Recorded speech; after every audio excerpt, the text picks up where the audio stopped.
Alright, Earthlings, welcome back to the part 2 of the game Stream of Consciousness of what the frick do we think our heroes are doing after the last battle. And where we left off last time, we left with...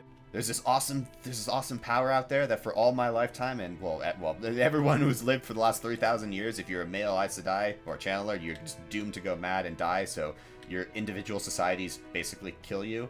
But now I can do it, I can channel, and I won't go mad, and I won't die, and I'll be, not like venerated, but in a position of, with like a really cool noble history and shit like that.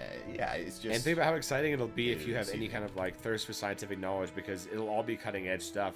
You'll be learning some stuff from what the Dragon Reborn passed down, but it won't be all that much.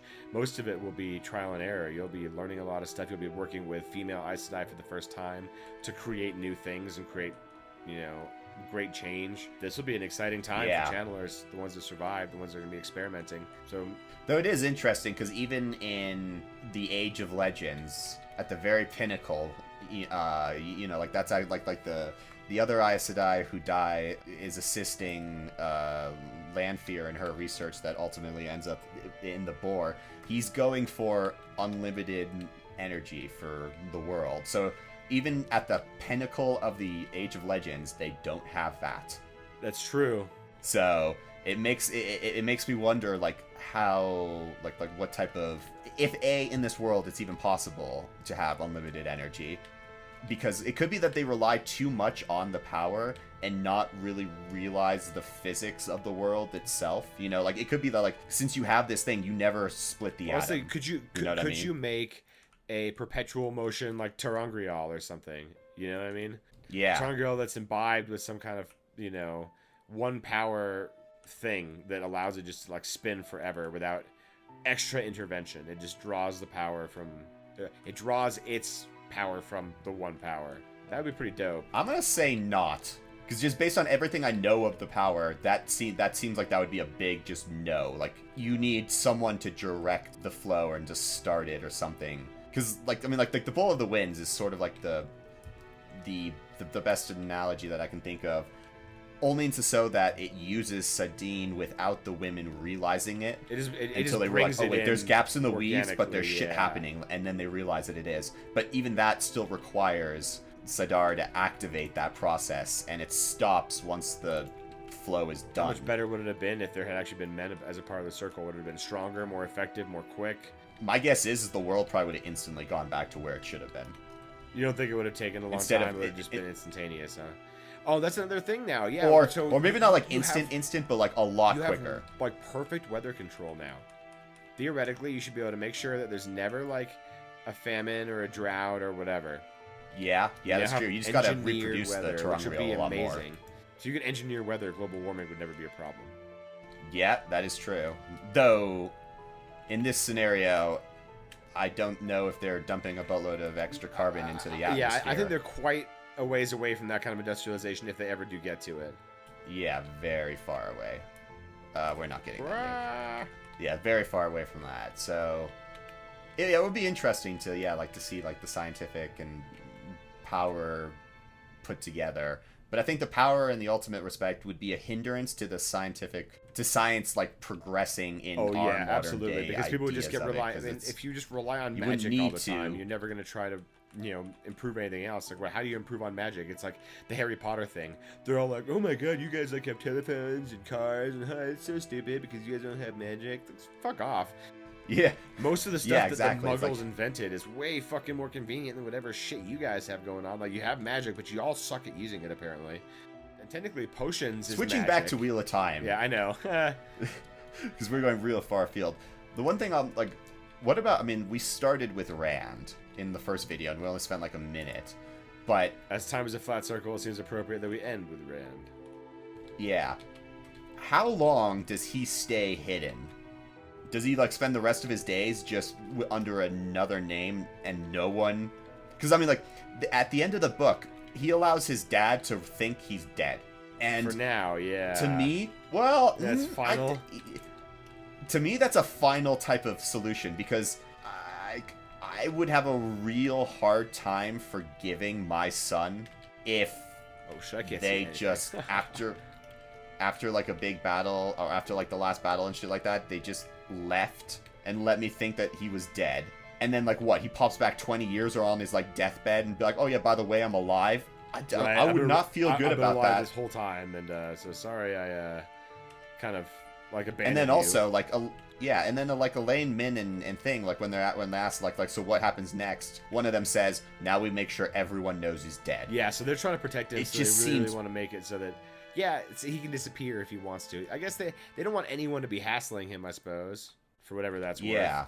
And since he's a completely new person, I mean, like physical body new person, unless like he pops up in, you know, Perrinland or whatever, and then starts talking about, you know, like childhood memories and shit like that, and things that only Rand would know, it's gonna be really hard to convince anyone that you're who you are. And it also could be that he just doesn't want anyone to know anymore. He's just like, I'm so dumb. Well, yeah, this is a good way to recap Rand. I mean, so from Rand's perspective, I totally get him wanting to dip out, right? Yep. He's had a hard time of it these last few years. You know, he had to reintegrate with his 3,000-year-old murderous self and create a better version of himself, and then go fight the Dark One, and then die and transmutate and lose his powers. But now he's whatever state of being he becomes. He's beyond Zen Rand. He's got the power of mind control, ostensibly a god. Yeah. So it's time to take a rest, I think, right? I mean, it's like the Christian Bale end of Batman thing. You know, it's kind of cheesy, but if anyone deserves it, it's Rand in that circumstance. So let him. Maybe he's just gonna do that thing where he just sort of roams around, like you were saying, plays the flute to earn his keep at all the taverns and listen to all the stories, and, you know, smile at younglings talking about his story. Right, exactly. Just be like, hear ye, I tell you the tale of the Dragon Reborn. Right. It's me, by the way, but I'm not telling you this. Yeah, what if he starts like crazy rumors about himself just to deflect it? I mean, he probably wouldn't. He probably wants to distance him, but he may be having fun with it. Who knows? He's got Luce Theron's age behind him too, so he's not the 21, 22-year-old kid really. He's a 300-plus-year-old god being, and he's come face to face with the Dark One and talked with the Dark One and held the Dark One in his hand. And wrote different versions of reality with the Dark One. He has seen more than any mortal can. Yeah.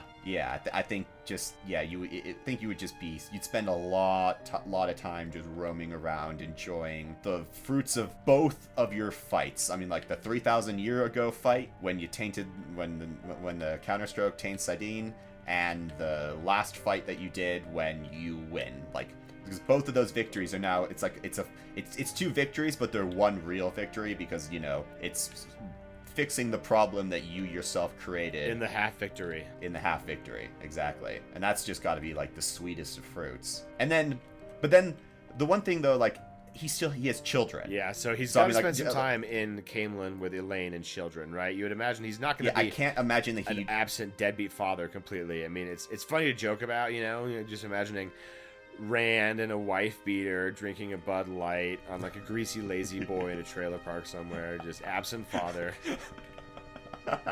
I was a Dragon Reborn once, you know that. Fuck. Yeah, sure, Bob. I've heard this story many times, Billy Bob. Where are your dragons? Now let's get down to catfishing. I heard you was burned. All right. So he's definitely gonna spend some time with his children. I can't imagine it not. And he's gonna enjoy having two hands again. He can practice his sword forms. Yeah.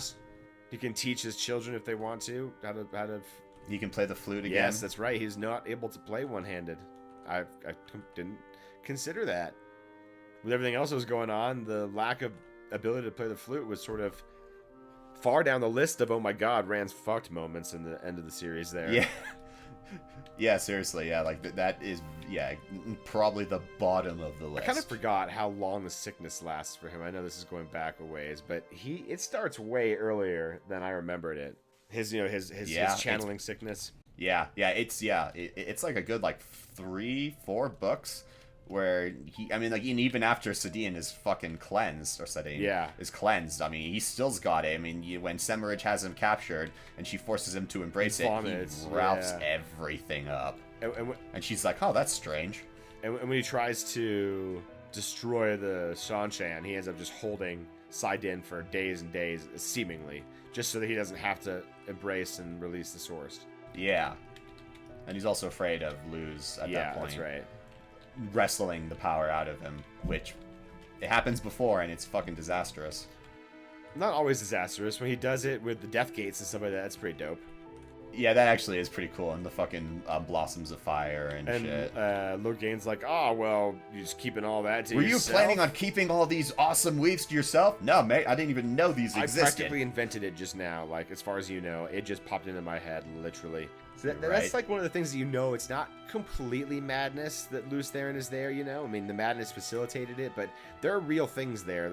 There are things that aren't made up. His knowledge of Saidin and the Forsaken and all that, like, that's real knowledge. But the madness, which is like, why did Rand ever use that as like, is it like when he was trying to defend himself like against Katsue and shit like that? He never actually uses the practical examples. Like, so how do I know this? How do I know their faces? How do I know any of this shit? How do I mean, like, yeah, like how do I rediscover traveling? Is it just because the pattern wanted me to? No, it's because something else is influencing me. Like, he just never uses that line of logic, or no one else on it. Like, Min never uses that line of logic on his behalf either. Even though she should know better than any, because she's the philosopher scholar of the group. Though I guess the idea of actually having your soul going back into your into your new body. Like all the real practical effects practical effects of the bond, my god, of the taint are just too numerous to just dismiss out of hand as like it can't be. Yeah. So back to what are his passions? What does he love to do? He's a wool-headed sheep's herder.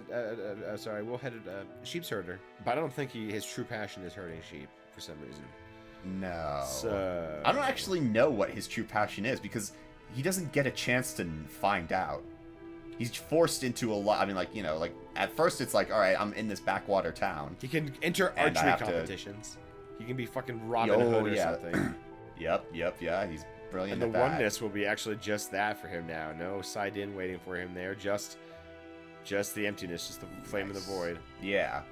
And then he's also really good at doing swords. So he gets to play around with that. Who knows what gets leached over from Luz, though, too. He might, like some of his... Oh, yeah. Like, Luz's passion for wine and shit like that might leach into Rand. And wouldn't that be funny? Just Rand starts a vineyard to recreate the Age of Legends vintages. And time is literally a flat circle in that way, because Luz Theron lived it. Rand brings it back, therefore it exists. Therefore, in the future, the dragon can live it and drink it. And then later on, bring it back in its further incarnation. Because it's never going to be Luz and Rand, but it'll be somebody doing the same thing. Yeah, whatever name you want to assign to the new dragon. Yeah, so, like, that you could do something fun like that. Yeah, the world is really wide open. Yeah, so Rand is going to... He may have the best time out of everybody. He gets to be a dad. He gets to have none of the burdens of leadership. He gets to fuck around and go around and meet people and play his flute and hone his sword and archery craft and just become a legend in his own right by doing weird stuff like that. Maybe he'll be a gleeman. Who knows? I could see him being a magician. Yeah. Because I mean, think about it. Because you could fuck with all the channelers too. Be like, how do I do all this shit? You don't know. It's literally magic. I can just create fire in front of you, and none of you see weaves. That would be fun. Yeah.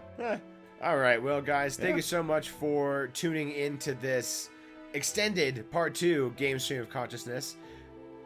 We hope you enjoyed going down. I don't know, our stream of consciousness into Rand and Futures. It's been fun hypothesizing about what may have happened with those guys. And we'll never know. Yeah, unfortunately we won't. But the sandbox idea that, that we can just sculpt in whatever narrative we want and just have fun with it will always be alive for us true fans.